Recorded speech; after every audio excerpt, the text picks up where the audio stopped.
Chicken kofta, दाल कोफ्ता तो आपने बहुत खाए होंगे, लेकिन आज मैं आपके साथ ऐसी रेसिपी शेयर करूंगी बिल्कुल बजट फ्री है। घर में पड़े सिर्फ़ और सिर्फ 2 से 3 आलू से आप जो है ना कुछ नया ट्राई कर सकते हैं। तो आज मैं आपके साथ जो रेसिपी शेयर करने लगी हूँ ना, वो है आलू के कोफ्ते। किस तरीके से बनाए जाते हैं, ये जायके में इतने लाजवाब होते हैं। मसाले इसके अंदर कौन कौन से जाते हैं, मसाले की बुनाई किस तरीके से की जाती है, किस तरीके से इसमें जो है ना वो एक गिरवी सी बनाई जाती है। तो सारे सवालों के जवाब आपको इसी एक वीडियो में मिलने वाले हैं। तो बिना टाइम वेस्ट किए वीडियो शुरू करते हैं। लेकिन वीडियो शुरू करने से पहले यहाँ पर आपसे एक छोटी सी रिक्वेस्ट है कि चैनल पे न्यू हैं तो प्लीज़ चैनल को जल्दी से सब्सक्राइब कर दें और बेल आइकॉन को प्रेस कर दें ताकि मेरी डेली की वीडियो आप तक पहुँच सके। तो चलिए जी शुरू करते हैं जी अपनी आज की वीडियो। बिस्मिल्लाहिर्रहमानिर्रहीम। तो ये कोफ्ते आलू के बनाने के लिए यहाँ पर मैंने 3 से 4 अदद आलू लिए हैं। आलू को मैंने बहुत ही अच्छे तरीके से धो लिया था। तो अब मैं इसको इस तरीके से इसका छिलका रिमूव करूँगी और इसको मोटा मोटा कट कर लूँगी। तो इसकी कटिंग करने के बाद इसमें ढेर सारा पानी शामिल करूँगी, बहुत ही अच्छे तरीके से इसको धो लूँगी। तो अब यहाँ पर मैं इसको बॉईल कर लेती हूँ आलू को। तो आलू को उबालने के लिए मैंने एक पैन में सारे आलू शामिल किए हैं, जिसमें मैंने पानी शामिल करके बहुत ही अच्छे तरीके से धो लिया था। तो एक पैन में मैं सारे आलू शामिल करूंगी और शामिल करने के बाद इसमें मैं 2 गिलास पानी शामिल करूंगी और ऊपर से कवर कर दूंगी तकरीबन 6 से 7 मिनट के लिए, ताकि आलू जो हैं वो जल्दी से सॉफ्ट हो जाएं।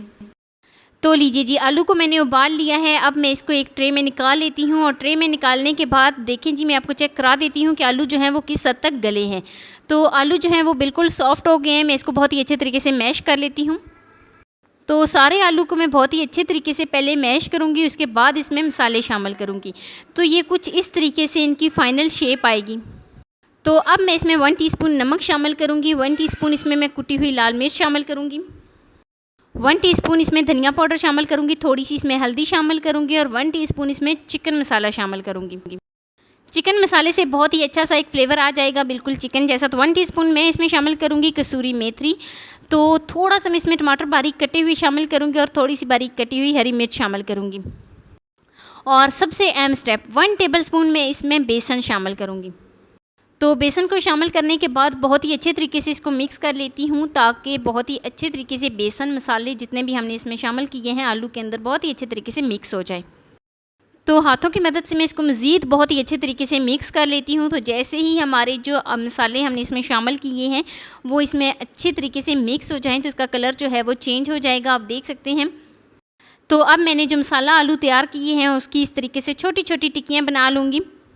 तो हाथों की मदद से मैं इसको एक पेड़े की फॉर्म में ले आऊँगी। पहले हम थोड़ा सा इसको ज़्यादा सख्त तरीके से इसको जो है ना इस पेड़े को दबाएंगे, ताकि पेड़ा जो है वो इसमें कोई भी लम्स वगैरह ना बने। तो फिर हम इसको गोल गोल शेप दे लेंगे पेड़े की फॉर्म में, इसको इस तरीके से गोल शेप दे लेंगे। बहुत ज़्यादा ये पेड़े बड़े नहीं करने, बस इसी साइज़ के करने हैं। तो दूसरी तरफ घी जो है वो फुल गर्म हो गया है। जितने भी मैंने कोफ्ते तैयार किए हैं, जितने भी मैंने आलू तैयार किए हैं वो मैं इस घी में डालूँगी और घी जो है यहाँ पर फुल गर्म है। तो फुल गरम घी में मैं इनको फ्राई कर लेती हूँ।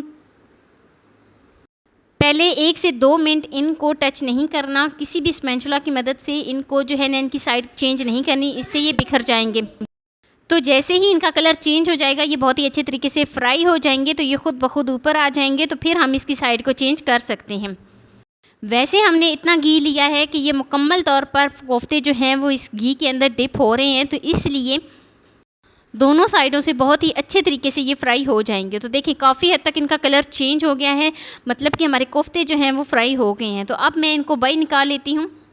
तो स्ट्रेनर की मदद से इनको सारे जितने भी हमने कोफ्ते फ्राई किए हैं उनको एक प्लेट में अलग डाल लेती हूँ और उसके बाद इसका मसाला तैयार करती हूँ। सबसे आसान रेसिपी है ये, आपने वीडियो को फुल वॉच करना है, कोई भी स्टेप मिस नहीं करना, ताकि आप भी जब कभी भी आलू के ये कोफ्ते तैयार करें तो आपकी भी रेसिपी एक परफेक्ट तरीके से तैयार हो। तो लीजिए जी, यहाँ पर मैंने एक पैन में हाफ़ कप से कम घी लिया है। घी बहुत ही अच्छे तरीके से मेल्ट हो गया है। अब यहाँ पर मैं इसमें एक मीडियम साइज़ का प्याज दिया था, प्याज को मैंने फाइनल इस तरीके से कट कर लिया था। तो प्याज शामिल करूँगी। प्याज शामिल करने के बाद मैं इसमें शामिल करूँगी 1 टेबलस्पून धनिया। प्याज के साथ साथ ही धनिया जो है वो बहुत ही अच्छे तरीके से फ्राई हो जाएगा, इसका बहुत ही एक अलग सा फ्लेवर आता है। तो बहुत ही अच्छे तरीके से मिक्स कर लेते हैं और मिक्स करने के बाद मैं इसमें ऐड करूंगी अदरक और लहसुन का पेस्ट। अदरक और लहसुन का पेस्ट शामिल करने के बाद बहुत ही अच्छे तरीके से मिक्स कर लेती हूँ। तो यहाँ पर हम इसको कुछ सेकंड के लिए पकाएंगे। जैसे ही इसका कलर चेंज हो जाए, प्याज जो है वो फ्राई हो जाए, तो फिर हम इसमें मसाले शामिल करेंगे। इससे प्याज का जो कच्चापन है वो भी ख़त्म हो जाएगा। तो काफ़ी हद तक इसका कलर जो है वो चेंज हो गया है। तो मैं इसमें शामिल करूँगी 1 टीस्पून नमक, 1 टीस्पून कुटी हुई लाल मिर्च और 1 टीस्पून इसमें मैं धनिया पाउडर शामिल करूँगी। और धनिया पाउडर शामिल करने के बाद मैं इसमें शामिल करूँगी थोड़ी सी हल्दी और बहुत ही अच्छे तरीके से मिक्स कर लेते हैं और कुछ सेकंड के लिए इनको पकाएंगे ताकि जो हमने इसमें मसाले शामिल किए हैं उनका कच्चापन ख़त्म हो जाए। तो कुछ सेकंड पकाने के बाद यहाँ पर मैं इसमें शामिल करूँगी टमाटर। 3 अदद मैंने टमाटर लिए हैं, मीडियम साइज़ के टमाटर थे, इनको मैं इस तरीके से कट कर लिया था।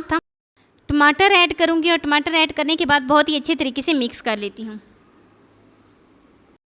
यहाँ पर मैं इसकी भुनाई करूँगी तकरीबन 3 से 4 मिनट के लिए। 3 से 4 मिनट भुनाई करने के बाद जो हमने मोटे मोटे टमाटर की कटिंग की थी वो इस तरीके से सॉफ्ट नहीं होंगे।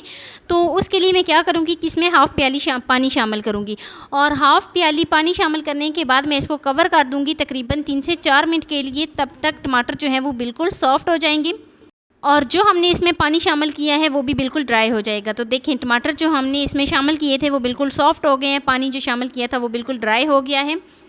बहुत ही अच्छे तरीके से मिक्स करेंगे। तो टमाटर जो हैं वो बिल्कुल गल गए हैं। अब मैं इसमें 2 प्याली पानी शामिल करूँगी। तो 2 प्याली पानी मैं इसीलिए शामिल कर रही हूँ ताकि जो हमने इसी ग्रेवी बनानी है वो थोड़ी सी थिक हो जाए। तो बहुत ही अच्छे तरीके से मिक्स करूँगी और मिक्स करने के बाद इसको कवर कर दूँगी तब तक जब तक पानी को बॉयल नहीं आ जाता। तो 3 से 4 मिनट हो गए और पानी को बॉयल आना शुरू हो गया है। अब जो मैंने कोफ्ते आलू के फ्राई करके रखे थे वो इसमें शामिल करूँगी। उबलते हुए पानी में अगर कोफ्ते शामिल करेंगे तो वो ना ही बिखरेंगे ना ही टूटेंगे। ये बहुत ही अहम स्टेप है। कुछ लोग क्या करते हैं कि इसको जब कोफ्ते जो होते हैं उनको पहले मसाले में ऐड कर देते हैं और फिर उसके बाद उनको बहुत ही अच्छे तरीके से उनकी भुनाई करते हैं। भुनाई करने के बाद फिर इसमें ठंडा पानी शामिल करते हैं। ऐसा भी ठीक है, लेकिन ऐसा इस तरीके से ठीक है कि आप क्या करें कि गर्म पानी शामिल करें, बहुत ही अच्छे तरीके से इनकी भुनाई करें। भुनाई करने के बाद पानी को बहुत ही अच्छे तरीके से गर्म करें और गर्म करने के बाद फिर इसमें कोफ्ते शामिल करें। तो अब मैं इसको कवर कर दूंगी तकरीबन 3 से 4 मिनट के लिए ताकि कोफ्ते जो हमने इसमें शामिल किए हैं वो बहुत ही अच्छे तरीके से सॉफ्ट से जूसी से बन जाएं। तो लीजिए जी, 3 से 4 मिनट हो गए और मैं आपको चेक करा देती हूँ। मज़ेदार से हमारे आलू के कोफ्ते जो हैं वो बनकर तैयार हो गए हैं। बहुत ही आसान रेसिपी है ये, आपने इसको ज़रूर ट्राई करना है। तो यहाँ पर मैं फ्लेम को ऑफ़ करती हूँ और फ्लेम को ऑफ़ करने के बाद सर्व कर लेती हूँ और मैं आपको इनकी फ़ाइनल लुक दिखाती हूँ। मिनटों में हमारे आलू के कोफ्ते बनकर तैयार हो गए हैं। तो ये है जी इनकी फ़ाइनल लुक। मैं उम्मीद करती हूँ कि मेरी आपको आज की वीडियो पसंद आई होगी। तो वीडियो आपको ज़रा सी भी अच्छी लगी हो तो लाइक कर देना। फर्स्ट टाइम है चैनल पे तो चैनल को लाजमी सब्सक्राइब कर देना और बेल आइकॉन को प्रेस कर देना ताकि मेरी डेली की वीडियो आप तक पहुँच सके। दोस्तों के साथ, रिश्तेदारों के साथ शेयर लाजमी करना और मुझे एक प्यारा सा खूबसूरत सा फीडबैक लाजमी देना कि मेरी आपको आज की वीडियो कैसी लगी। तो प्लीज़ ज़्यादा से ज़्यादा इस वीडियो को शेयर करो ताकि हमें भी हमारी मेहनत का फल जो है मिल जाए। अल्लाह ताला कभी किसी की मेहनत को ज़ाया नहीं करते। इसी उम्मीद के साथ मुझे दीजिए इजाज़त। अपना बहुत सारा ख्याल रखना। मिलते हैं नेक्स्ट वीडियो में एक नई रेसिपी के साथ। अल्लाह हाफिज़।